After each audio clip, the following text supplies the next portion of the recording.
Hi everyone, see you again with me. Today we are going to continue discussing about industry analysis, construction and property.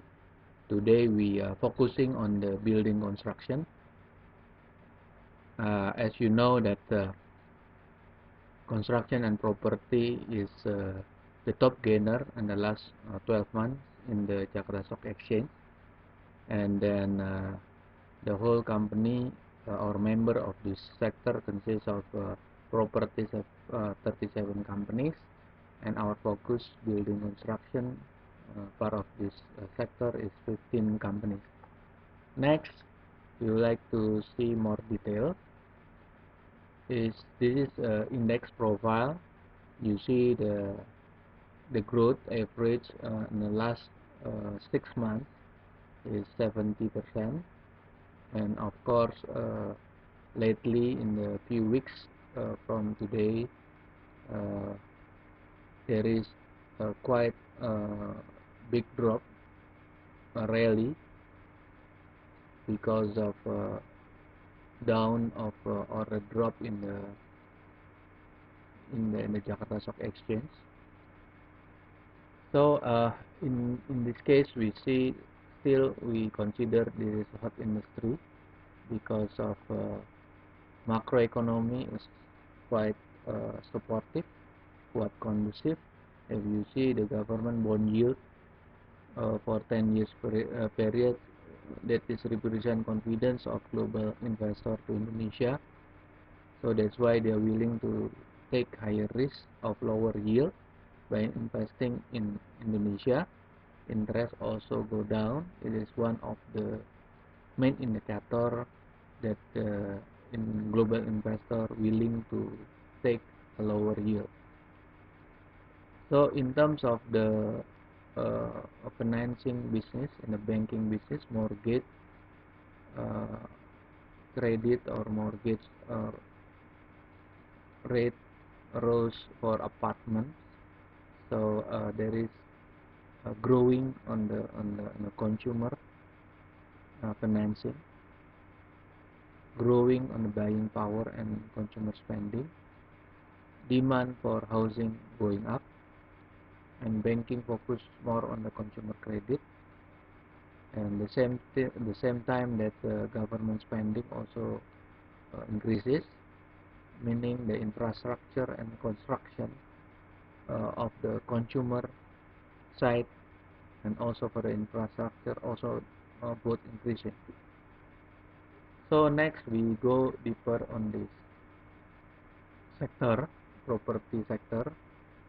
From this picture you see the real estate urban development dominated 80% of the total market share, total market caps, 316 trillion. Our focus is building construction, accounted only 20% or around 60 trillion in market caps. Next, we want to look at the financial performance of building on construction, 15 companies.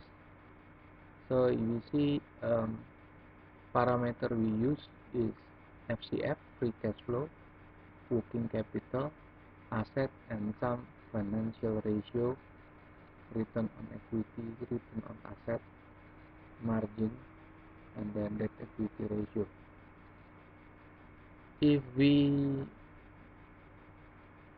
talk about this list is ranked by asset. So Wika is the biggest asset in this group, 10.7 trillion. But if we rank based on return on equity, we highlight, you see in this picture marked in gray, there is two company in the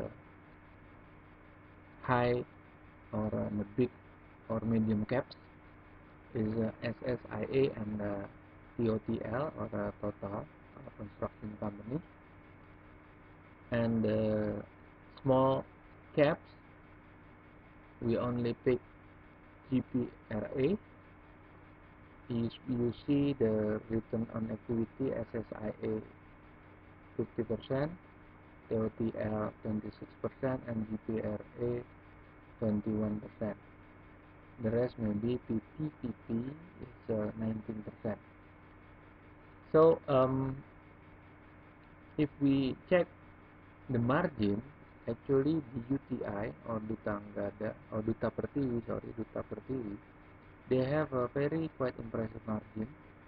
Gross margin 70%, and then net profit margin 44%. Debt equity also below 0.5, return on equity 13, and return on asset is 10. I think it's quite worth it to consider. If we see the top two, the big two in this list is Wika and BTPT. You see return on equity is quite good, 19 and 22%. But if you see the margin of Wika is only net profit margin is 2%, and then BTPT only 4%. Gross margin also more or less 10%, is very low. Return on asset also below 5, even 2% for Wika. I think there is the big contribution for high DER, debt equity ratio, that make the profit margin or margin ratio reducing or getting very small, because the cost of the interest, because debt equity is very high, is far above the industry standard. But if we see the one that we highlight, like Duty, is the debt equity below 0.5, SSIA is high, total is high 1.9, but it's lower than Wika, PTT, or WSKT. So let's take a look next on the prospect. So our table here is based on asset, same as financial performance, and then we compare market caps with the historical true value, compare with the current price, and we find the delta is between the valuation and then current price. If the number above 100, meaning the price is still undervalued, so it's worth buying, considering. So if we see the historical, you see Duty, SSIA is the big caps, and the small cap is GPRA and RBNS. Okay, maybe we should skip the small cap, because small cap usually speculative.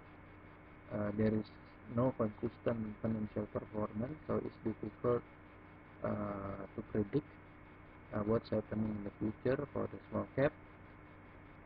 But for the big medium cap, we find Duty is still cheap or worth to still have a room for price to grow. The price is 4,000, and then the valuation is 7,000. So there's a lot of room to grow. SSIA also the same. Price is 1,300, and then valuation still 2,000. So at the end of the day, despite good financial performance, but at the end we have to consider, is the price is worth it, or expensive, or still cheap, undervalue or overvalue. This is our decision.